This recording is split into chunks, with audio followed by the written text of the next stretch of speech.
Thank you for being here.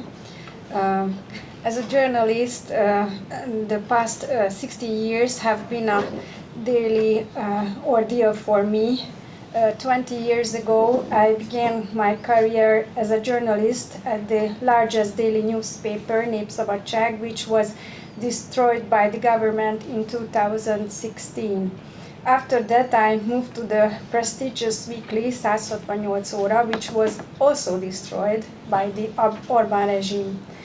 Finally, my colleagues founded an independent portal, the online newspaper Jelen, which survives on reader support and grant funding.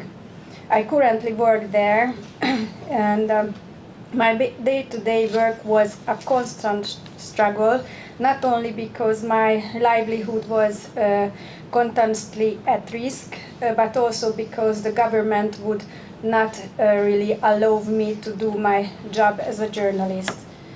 The ministries did not respond to my press inquiries, and I was unable to conduct interviews with the politicians making the decision. It was very difficult to obtain data of public interest. Often the only way to access this data and these statistics was through litigation. Personally, I can say that if Orbán had won and I'd had to work under these conditions for another 4 years, I might have given up. That's it for my personal experience, and now I'd like to talk about what happened in the media market between 2010 and 2026, because it's very important, and these were our environment. Under Prime Minister Viktor Orbán's administration between 2010 and 2026, the Hungarian media system underwent a radical and systematic transformation, during which a pluralistic and market-driven media landscape was replaced by a centralized structure dominated by political and economical forces. As a result of this process, Hungary's ranking in Reporters Without Borders Press Freedom Index fell from 23rd place in 2010 to 68th place by 2025. And the country became one of the least free media environments in the European Union. The structural transformation can be divided into 4 main phases, I think, but I'm not a media expert, I'm just a journalist. The first phase was the centralization of legal and regulatory functions, which took place between 2010 and 2011. With a 2/3 majority in parliament, one of the first steps was to rewrite the media regulation.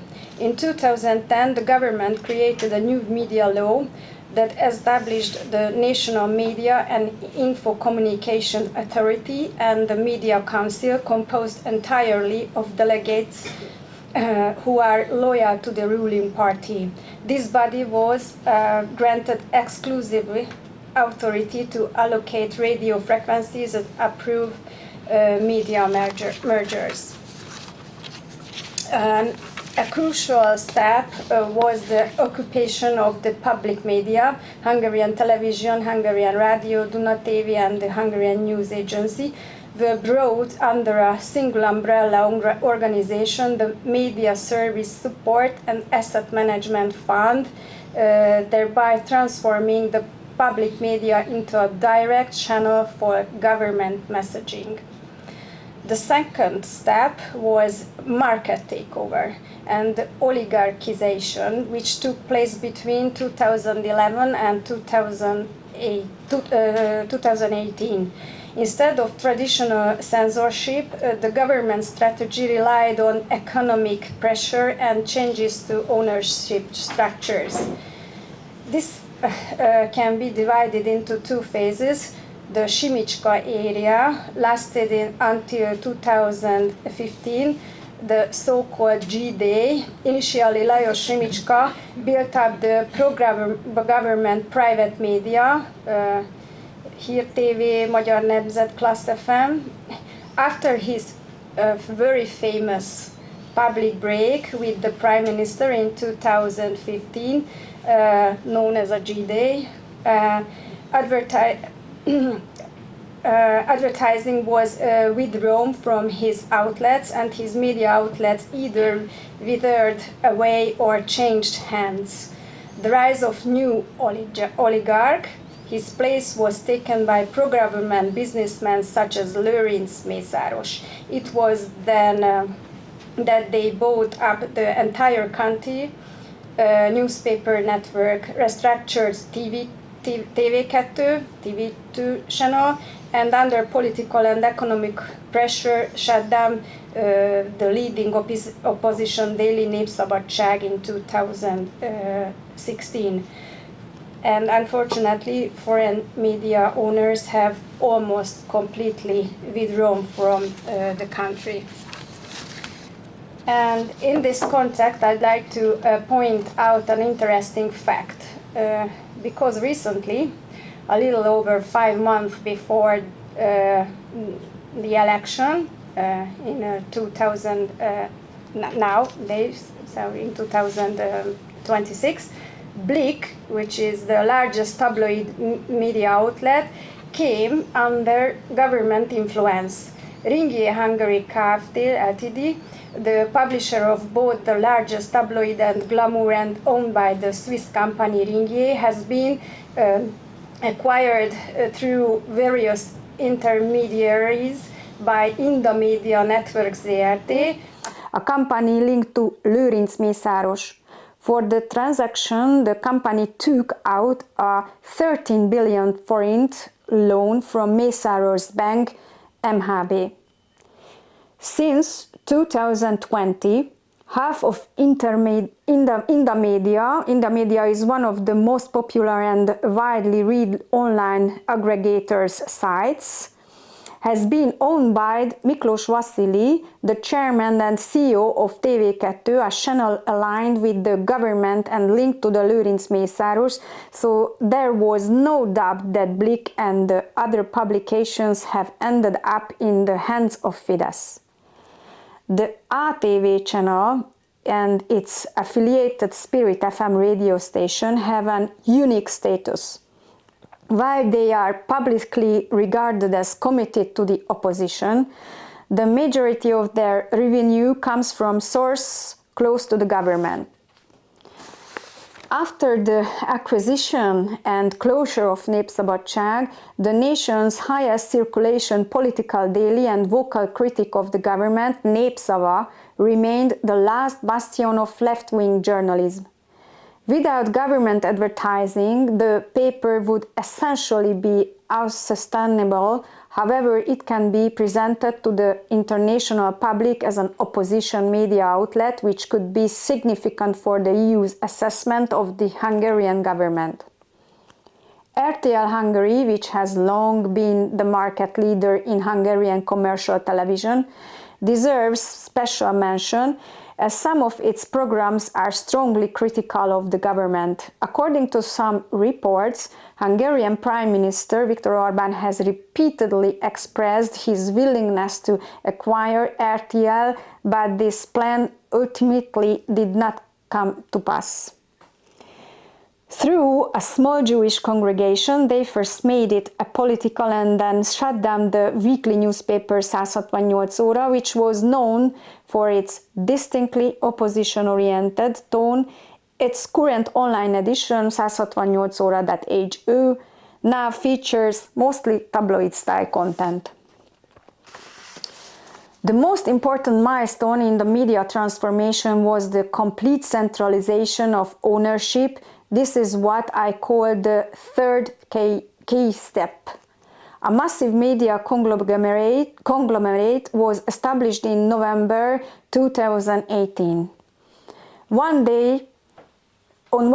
On that day, owners with close ties to the government offered a total approximately 476 media outlets, radio station, TV station, online portals, newspapers, etc., to the Central European Press and Media Foundation, CESMA, in a single day. National strategic exemption. Viktor Orbán classified the merger as of national strategic importance in the public interest in a decree, thereby preventing the Hungarian Competition Authority and the Media Council from investigating the creation of this unprecedented market monopoly. The fourth step was to establish a state advertising monopoly and make the campaign mode permanent. Through the National Communication Office, which reports to the Prime Minister's office headed by Antal Rogán, the state has become the largest advertiser in the media market. The government has created financial asymmetry in the market. State advertising and public service campaign funds have gone almost exclusively to CESMA and pro-government media outlets. This distortion has also drawn some market advertisers away from the independent press. Uniform narratives were created. The centralized system allowed national and local media outlets to broadcast the exact same government campaign messages, example, migration, Soros, Brussels, war propaganda, anti-Ukraine propaganda, etc., in synchronized word-for-word manner. Over the years, the Orbán regime has sought to extend its total media dominance to social media, which has grown increasingly influential. During its victorious 2022 election campaign, the government began spending huge sums to buy reach for content promoting its propaganda messages. To this end, it established the Megaphone Center, where well-paid influencers representing the party's line churn out media content 24 hours a day, based largely on centrally coordinated messages. Behind the organization stands Megaphone Digital Incubator Centers non-profit Ltd, which operates on billions of forints in public funds. And then let's talk about the heroes who remained, survived, and worked tirelessly to expose the injustices of the Orbán government. The Media Council, composed exclusively of delegates from the ruling party, stripped Klub Radio, the opposition radio station with the largest audience, of its broadcast frequency. It has since operated as an internet radio station. This whole case was extremely serious. A few months ago, the European Courts of Justice ruled that Hungarian government had violated EU law by forcing the independent broadcaster Klub Radio off the air. My fellow journalists here at this radio station were almost driven to the brink by this case. Among the independent online news outlets with the widest reach is the news portal 24.hu, published by Central Media Csoport ZRT, a company led by businessman Zoltán Varga.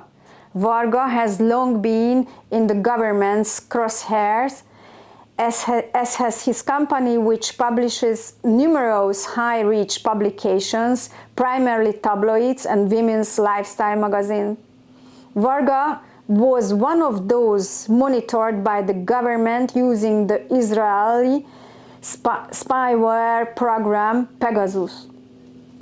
Also independent of the government is the HVG publishing house, which operates a weekly newspaper and an online portal, as well as telex.hu, funded by journalists who left Index after it became pro-government.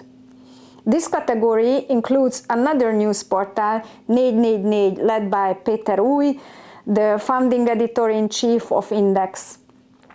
Clearly included in this group are the weekly newspaper Magyar Hang, as well as Válasz Online, which carries on the spirit of the conservative weekly Heti Válasz, which was shut down by the ruling party. And let's not forget Magyar Narancs, a small weekly magazine founded at the time of the political transition.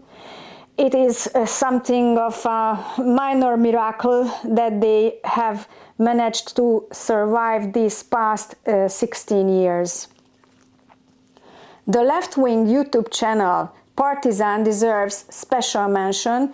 It is funded by grants, subsidies, subscriptions and ticket sales, and today essentially operates as a public service media outlet, undertaking and successfully managing the full spectrum of programming, interviews, investigative reporting, analysis and documentaries, and operates it very successfully. Partizan has grown into such an important media player that Angela Merkel, who was touring Hungary with her book, gave an interview to the channel, which not only drew great interest in Hungary, but became a topic of discussion across Europe. Spiegel also wrote about it. They were curious to know what kind of Hungarian YouTube channel a former German chancellor would give an interview to. It is important to note that while media outlets close to the government are supported by the state and by companies closely tied to the state through media spending and direct subsidies, market players outside the sphere of influence of the ruling parties found themselves exclusively through advertising revenue, foundation grants, and increasingly reader and subscriber revenues, as well as private donations. In summary, I must say that since coming to power in 2010, Prime Minister Viktor Orbán has consistently undermined media pluralism and press independence, after transforming public service media into a propaganda machine and silencing several media outlets. Thanks to the private media acquisitions carried out by oligarchs close to Fidesz, by the spring of 2026, Fidesz directly controlled 80% of newsrooms. Thank you.